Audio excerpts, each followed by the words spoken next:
Welcome. We are going to start with Lee Pugsley. Okay, so Lee, I am so excited to be in conversation with you. Lee is an award-winning producer, actor, writer, and director. And of course, you saw him in audio description. I heard many laughs from the crowd.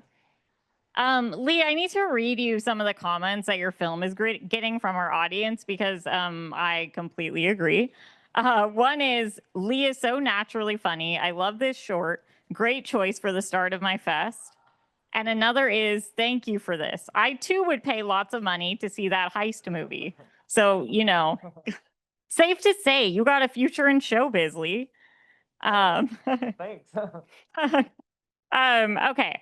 So, I'm South Asian and a wheelchair user. And I want to tell you that when I decided to go to USC for film school, there were a lot of family members who were very confused, including my grandma, but she was just wondering why I couldn't be a doctor. So, with that said, you are a blind filmmaker. How did you get into filmmaking and what were any of the obstacles along the way? Here you go. I'll hand you the mic. So, that's a great question. And interestingly enough, too, my family, they're great, but they did not want me to go into entertainment because they wanted me to have a job that actually has job security and financial stability. As we know, entertainment does neither of those. But when you're passionate, you're passionate. So, um, I'm sorry, can you repeat the question? Yeah, what were some obstacles along the way that you faced? Yeah, I think that probably the biggest obstacle that I faced along the way in terms of getting into the entertainment industry and filmmaking specifically was just the just getting people to give me a chance. Like when I'd walk into a room or I'd tell them that, like, I do directing, I do acting, I do producing, they would just look at me like, how do you do this? Or that's cute that you do this, but I don't think you're right for us. And so it was one of those things that the power of perseverance is powerful, but it definitely took a lot of conversations. There are some times where people just didn't know what to do with me. And so one of the obstacles I had to work through was just like opening up those dialogues and inviting people into those dialogues in a way that would give them the opportunity to learn and to grow and to understand a perspective that maybe they hadn't been familiar with just because it had never been their frame of reference, which I totally get. Mhm. But it was challenging for a while to even get those conversations going because sometimes people weren't as interested in having those conversations because it was easier just not to. And then once again, just people making a judgment based off of my physical disability about what I could or could not do. And those were probably the two biggest challenges or obstacles I faced. Definitely, definitely. Thank you, Lee. Thank you. And Dr. Minkara, I'd like to introduce you properly to our audience. So Dr. Mona Minkara is a director, producer, and star of Access the Unknown. And I need to fangirl over you for a moment. Your curiosity is truly beautiful. It's infectious and motivating, and gave me hope in these very difficult and uncertain times. So thank you. And so with that, I want to ask you, as a blind filmmaker, how did you get into filmmaking and what were some obstacles along the way? Okay. So first of all, thank you so much for your compliments. I am a very curious person. First of all, good evening, everyone. I know it's kind of late, and just thank you for coming out here. And it's always a pleasure for me to hear the audience react to the situations that I've been in on screen. So y'all got to experience the diving with me and obviously the season trailer. Okay, so back to your question. Well, and also I made a profession out of my curiosity. I'm a scientist in my day job. So how did I get into filmmaking? my curiosity. So basically, I was like really stressed out at work. This is back in 2019. I was working with Natalie, who's a videographer. She's in the audience. Woohoo! Say hi. Raise your hand. So Natalie's here. And I was like, I want to travel the world, but I don't have the money to do so. So how can I be curious about the world and get somebody else to, pay the bill? And I was like, you know what? Let's apply to the Holman Prize in San Francisco. You guys all know about the Holman Prize. The Lighthouse in San Francisco puts out a prize called the Holman Prize, where if you're blind and have an ambitious idea, they'll give you $25,000. And I was like, whoa, this is a lot of money, So, and I was like, wait, it has to be like an ambitious idea. I can't just have them pay for my trip. And I was like, okay, I'll travel on my own and I'll get into adventures and I'll just have a videographer track what goes on. I had no idea what I was getting into, but that's how it started off. And, my curiosity kept me going. So, yeah. Thank you that so much. I absolutely just love that spirit. Lee, for you, I absolutely think the script for audio description is incredible, and your acting completely sells the comedy. Can you talk a little bit about the collaboration between you and the writer in bringing the film to life? Absolutely. So, the writer, who is also the director, is one of my good friends, Luke. I've known him for over a decade. And surprisingly, this was the first project that we've actually collaborated on. But I think what was really fun is that we knew each other so well that when it came to writing the script, which he was the initial writer, but I came along and I did revisions to bring, just a deeper level of authenticity based on my experience to it. But what was fun about it is, first of all, I had introduced Luke to the concept of audio description because when I would go see movies, and I see a lot of movies in theaters, I always get that like audio description headset. So he knew what that was. He'd watched a few audio described movies with me. And so I really appreciated the fact that he even wanted to bring audio description, the concept into, the storytelling and the narrative device. So that was really fun. And then also me and him, because we are really good friends, we banter back and forth and we troll each other a lot. So kind of some of the banter that Duncan and Eric have in the film is definitely based off of things that we say to each other or the ways that we talk to each other. So it was cool to have that collaboration of just knowing someone so well and someone who knows me and wanted to bring some of my authenticity to life in this way. So it was really cool because we were able to just work back and forth. And because we had that history, it was a very smooth collaboration. And funny enough, for context, we did this for this competition called the Easter Seals Disability Film Challenge. Really wonderful competition where it gives filmmakers a chance to tell their stories. It requires one person to have a disability either in front of the camera or behind the camera, and you have to do everything within 5 days. So we did put this all together within 5 days from beginning to end.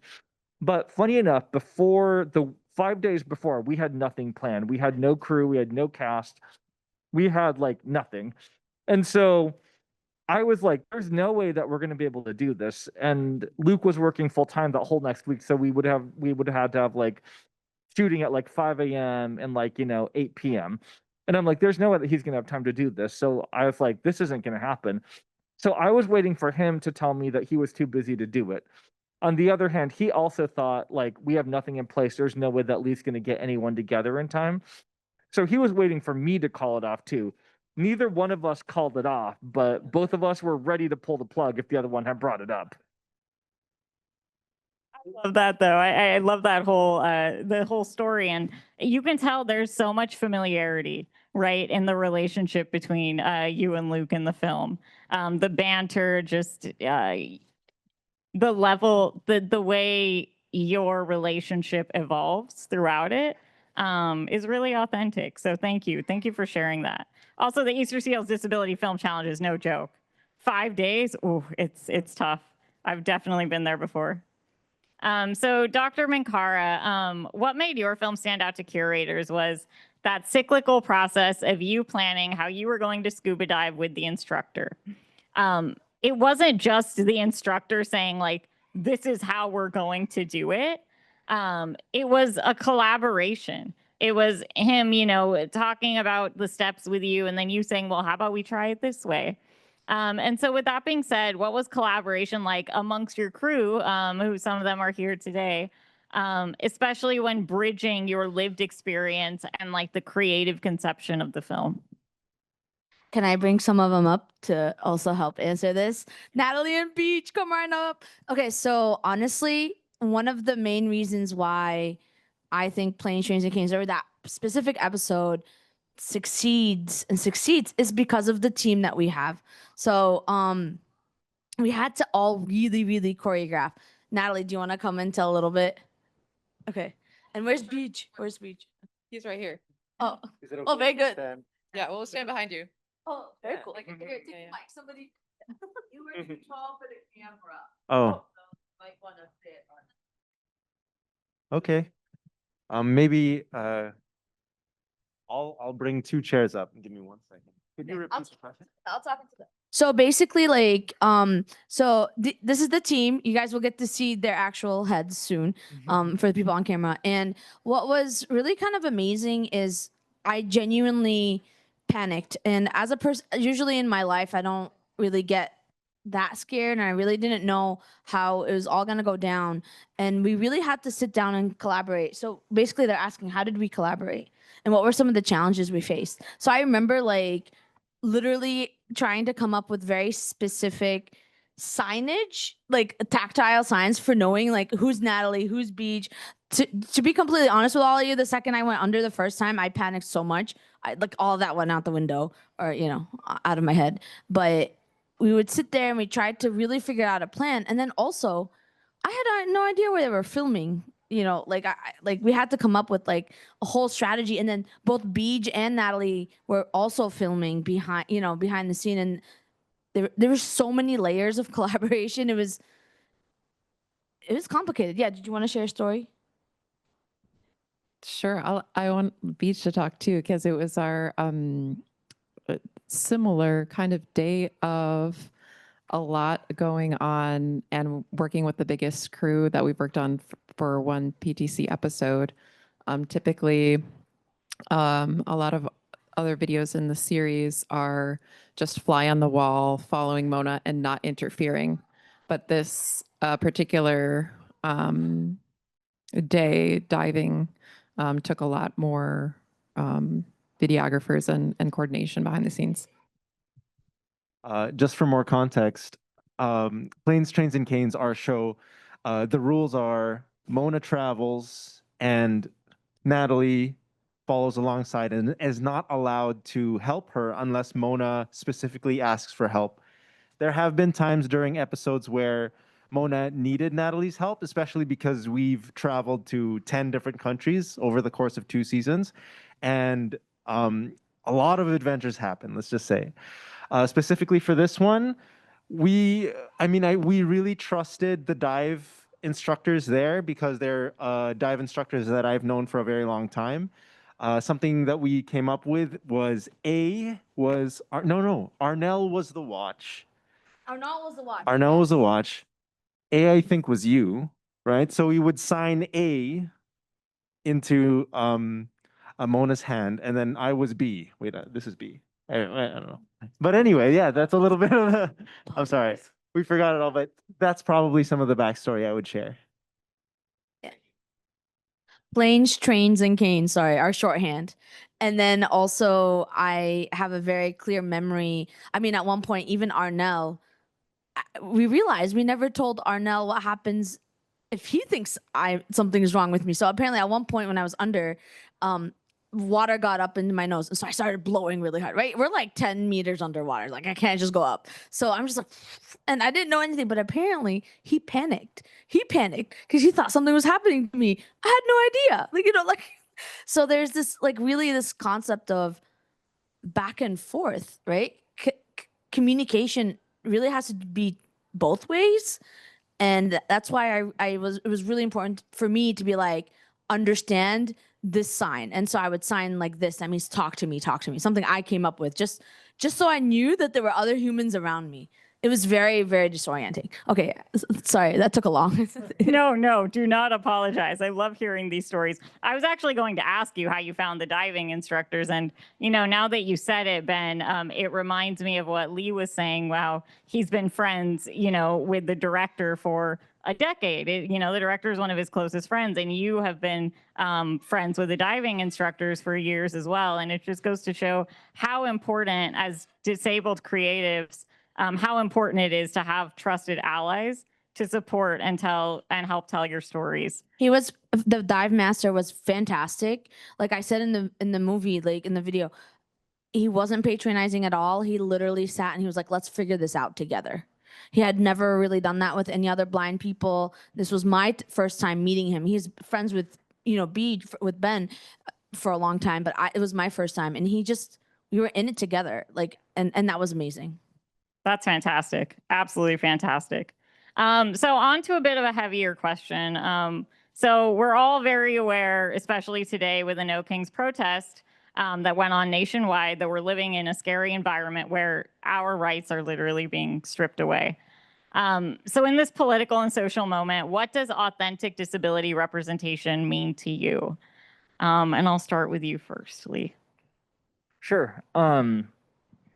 Really good question to reflect on. And as I think about what authentic disability representation means to me, there's a few facets that encompass that. The first one would be in terms of creativity. Not only having disability representation in front of the camera in terms of the subjects of the stories that people want to tell, but also letting them be involved, like having them behind the scenes as, directors, editors, sound people, DPs, anything, just let them come behind the scenes as well as in front of the scenes. And that way you have such a beautiful harmony of collaboration between everyone involved. And you also get something that's really authentic, because when you have all these disabled creatives behind the scenes and they're kind of spearheading those projects, disability representation moves from being just a box to check off or a duty to really being an art form, and not done in a forced way, but it just happens so naturally and authentically. And I think that some of the most beautiful art comes from that too. I mean, throughout the course of history, when you think about the history of artistic, innovations, there's barriers that certain, creatives have to overcome. But once they overcome them, it's so beautiful, and the breakthrough is so beautiful. And I mean, even taking, Mona and like your film earlier, it's like, the diving instructor was like, we're going to figure this out. And they figured it out, and look at what happened. And it's so awesome. The second thing that comes to mind, though, too, when it comes to what authentic disability representation means to me, is allowing disabled characters and disabled stories to play the whole gambit of the human experience, not just, the struggle, not just struggle and inspiration, but moving beyond that. Let's see disabled characters, let's see their flaws, let's see their villainous sides, let's see them fall in love, let's see them, do action sequences, let's see them do all these things that, other characters do in movies. It's like, it just brings such a fresh and innovative approach to it. And it's also, relatable. And I guess the third thing would be, universal human relatability and, emotional truth. And what I mean by that is when you have authentic disability representation, you see the whole person, you see the whole individual. The disability may be a part of it, but that's not the defining factor of why this character is in, a story. And what you get with that is you get a deeper level of human relatability, you get a deeper level of empathy, and you get something that, hopefully everyone can take away something from. I mean, using audio description for an example, yes, the character Eric that I play is blind, but beyond that, the universal human relatability that we really wanted to get at is we all can relate to what it feels like to not be seen, or to feel invisible, or to want to be seen, or to want to connect with people and just feel like you aren't connecting with people, but then sometimes you look around and it's right there in front of you all along. You just were looking in the wrong places. That's also a possibility too. But that's kind of like an example of, I guess all of those things, yeah, I guess that's kind of like is an example of the whole emotional arc and universal human relatability. Definitely, definitely. You put that really beautifully. So Dr. Minkara, we have only a couple minutes left, but I want to ask you, in this political and social moment, what does authentic disability representation mean to you? I think it's really important that we continue showing up as who we are in the public eye, sharing our stories. I think Lee, you did a phenomenal job. I mean, I like I echo everything Lee said, and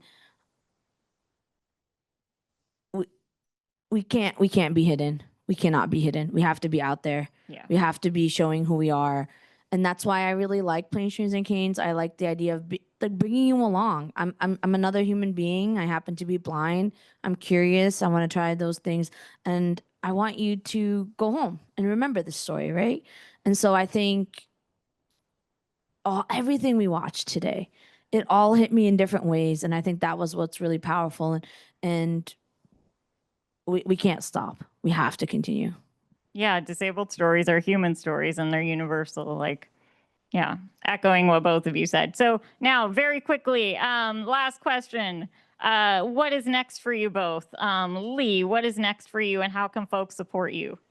Yeah, so we are actually turning audio description into a feature film. The feature film script will be done by the end of this year. Wow. I don't want to give away too much here, but we did kind of hint at the promise of the premise that we did talk about a heist at the end of the first movie.